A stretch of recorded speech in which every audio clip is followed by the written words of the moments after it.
অ্যাকাউন্টেন্সির এত বড় বড় অঙ্ক আমার মাথায় ঢুকছে না, অ্যাকাউন্টেন্সির অঙ্ক আমি পারবো না। অ্যাকাউন্টেন্সিতে কিছু থিওরি দাও, যেই থিওরিটা পরীক্ষার আগে করে গেলে একদম আমি ভালো করে পাস অন্তত করে দিতে পারি, একদম যেন 24-12 দুটোতেই পেয়ে যাই, দুটো সেমিস্টারে পেয়ে যাই এবং সুন্দর করে পাস করে আমি যেন বেরিয়ে যেতে পারি। অ্যাকাউন্টেন্সি সারা বছর পড়া হয়নি, তাদের জন্য এই পিডিএফটা হতে চলেছে মাখন পিডিএফ। কেন কেন মাখন পিডিএফ হতে চলেছে?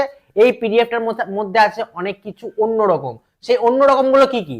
আমি কিছু কিছু কোশ্চেন, এমন 35টি কোশ্চেন তুলে ধরেছি, সেই 35টি কোশ্চেন তুমি যদি এখনো করে যাও, সেই 35টি কোশ্চেন তোমার ভাগ্য ঘুরিয়ে দিতে পারে।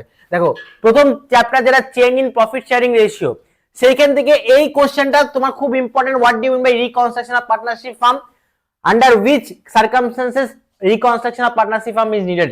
এবার তোমরা যারা চাইছো বাংলা ভার্সনে, তাদের জন্য এই সুবর্ণ সুযোগটা যে বাংলা ভার্সনের পিডিএফ আমি ফ্রিতে ফ্রিতে ফ্রিতে আর থ্যাংক ইউ বলতে চাই আমাদের ফ্রেন্ডলি লার্নিং স্যারকে, মানে মিঠুন স্যারকে, যে আমাকে এই সুযোগটা আবার করে দিয়েছে তোমাদের সামনে আসার এবং এই পিডিএফটা তোমাদের সামনে তুলে ধরার। থ্যাংক ইউ জানাচ্ছি স্যারকে। এবং শুরু করছি প্রথম এই কোশ্চেনটা, তারপরে দ্বিতীয় কোশ্চেন হচ্ছে under which circumstances reconstruction of partnership firm is needed. এই দুটো কোশ্চেন এই চ্যাপ্টার থেকে খুব ইম্পর্টেন্ট। তাছাড়া আসছে আমি অ্যাডমিশনে দেখে নাও, এই কয়েকটা কোশ্চেন তুমি যদি করে যাও, এই কয়েকটা কোশ্চেন তোমার হাতের মুঠো যদি থাকে, তাহলে তুমি অ্যাডমিশনও পার পেয়ে যাবে। Explain the circumstances of under which a new partner is admitted in an existing partnership firm, revaluation কাকে বলে, assets and liabilities এর ট্রিটমেন্ট কিরকম হয়, how do you adjust accumulated profit at the time of admission, আবার revaluation দিয়ে দিয়েছি দুবার, এটা মিস্টেক হয়ে গেছে, what is joint life policy, why it is created, explain the treatment of goodwill at the time of admission। এগুলো কিন্তু প্রত্যেকটাই একদম খুব তুলে ধরার মতো অঙ্ক। আমি ক্যাশ ফ্লোতে আবার বলবো যে ক্যাশ ফ্লোতে 100% সাজেশন, 100% কমন দেওয়ার সুযোগ এই পিডিএফটার মধ্যেই আছে। রিটায়ারমেন্ট থেকে দেখে নাও, রিটায়ারমেন্টের মধ্যে বা অ্যাডমিশনের মধ্যে show the difference between admission of a partner and retirement of a partner. এটা করবে স্যাক্রিফাইসিং রেশিও কাকে বলা হয়, গেনিং রেশিও কাকে বলা হয়, তার সাথে সাথে করবে স্যাক্রিফাইসিং আর গেনিং রেশিওর মধ্যে পার্থক্যটা। ইস্যু অফ শেয়ারস থেকে 10 নম্বর আসবে, তাই ইস্যু অফ শেয়ারস এর 10 নম্বর যেন ছাড়া না যায়, তার জন্য আমি কিন্তু খুব ভালো করে যেসব জিনিসগুলো লিখে রেখেছি সেগুলো মাখন ভাবে করতে হবে। প্রথমত এই যে কোম্পানিজের ফিচার্স কি, prospectus, private company, public company, খুব important. Memorandum of association, article of association, খুব ইম্পর্টেন্ট। কলস ইন এরিয়া কাকে বলা হয়, অথরাইজড ক্যাপিটাল কাকে বলা হয়, এগুলো কিন্তু খুব ইম্পর্টেন্ট আমি যেগুলো করাচ্ছি। আচ্ছা, তাছাড়া হয়েছে, এরপরে আসবো আমাদের শর্ট নোট। আর কি কি authorise capital, subscribe capital short note দিতে পারে। প্রোরাটা অ্যালটমেন্ট কাকে বলা হয়, difference between capital reserve and reserve capital, most important question.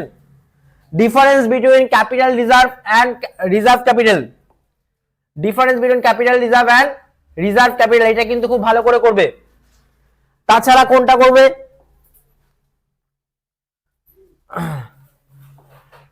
তাছাড়া আমাদের ক্যাশ ফ্লোতে আমি এমন কয়েকটা টেস্ট পেপার থেকে পেজ থেকে তুলে ধরেছি এবং প্রিভিয়াস ইয়ার কোশ্চেন থেকে তুলে ধরেছি, যেগুলো শুনলে তোমার চক্ষু চড়ক হয়ে যাবে এবং তুমি বুঝবে যে এখান থেকে কোশ্চেন আসবে। এখান থেকে কোশ্চেন আসার সম্ভাবনা কিন্তু 90%। এই ক্যাশ ফ্লো থেকে এই কয়েকটা কোশ্চেন থেকে কোশ্চেন আসার সম্ভাবনা তোমাদের 90%। অ্যাকাউন্টেন্সি পরীক্ষার পরের দিন এসে আমি এখানে দাঁড়িয়ে থাকবো আর মিলিয়ে নিও এখানে কোশ্চেন গুলো মিলছে কি মিলছে না।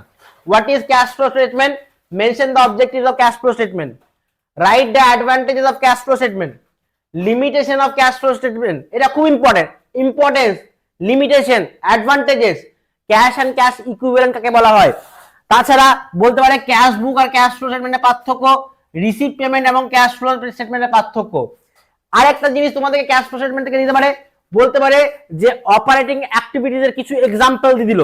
যেরকম ধরো বললো কিছু কারেন্ট অ্যাসেট, সেই কারেন্ট অ্যাসেট কোথায় আছে না অপারেটিং এ, কিছু ফিক্সড অ্যাসেট সেটা কোথায় আছে না ইনভেস্টিং এ, কিছু আমাদের শেয়ারস দিয়ে দিল, সেই শেয়ারস গুলো কোথায় আছে না ফিনান্সিং এ। তোমার কিছু নাম দিয়ে দিল, বললো কোনটা কোন দিকে যাবে, অপারেটিং এ যাবে না ইনভেস্টিং এ যাবে না ফিনান্সিং এ যাবে। এই কয়েকটা কোশ্চেন ক্যাশ ফ্লোর জন্য মোস্ট ইম্পর্টেন্ট বস, মোস্ট ইম্পর্টেন্ট, স্টার একদম মোস্ট ইম্পর্টেন্ট। এইখান থেকে প্রত্যেক বছর কোশ্চেন আসে আর এই কোশ্চেন গুলো কিন্তু ঘুরিয়ে ফুরিয়ে আবার আসার সম্ভাবনা আছে। ডিসোলিউশন থেকে এই চারটে কোশ্চেন তোমার জন্য খুব ইম্পর্টেন্ট হতে চলেছে। ডিসোলিউশনের মধ্যে কি কি, what is dissolution of a partnership firm, causes of dissolution partnership firm, তাছাড়া হতে চলেছে what are the modes of dissolution partnership firm, right. এরপরে তোমার জন্য কোশ্চেন যেটা খুব ইম্পর্টেন্ট সেটা হচ্ছে difference between realisation and revaluation. Most important question আসবে, খুব সম্ভাবনা আছে, আসার সম্ভাবনা একদম প্রচন্ড পরিমাণে, রিভ্যালুয়েশন এবং রিয়েলাইজেশন। তাছাড়া আসার সম্ভাবনা আছে ডিসোলিউশন অফ পার্টনারশিপ ফার্ম আর ডিসোলিউশন অফ পার্টনারশিপ, এই দুটোর ডিফারেন্স কিন্তু খুব আসার সম্ভাবনা আছে ডিসোলিউশন থেকে। আর বাকিগুলো তোমাদেরকে দিয়ে দিয়েছি, এইগুলো অন্তত তুমি করে দাও, আমি এইটুকু অ্যাসিওর করতে পারি যে তোমাদের 5 নম্বর উঠে যাবে, তোমরা ভালো করে পাস করে যাবে, এবং আরেক দুটো চারটে অঙ্ক যদি করে নাও তুমি 60%ও পেয়ে যাবে।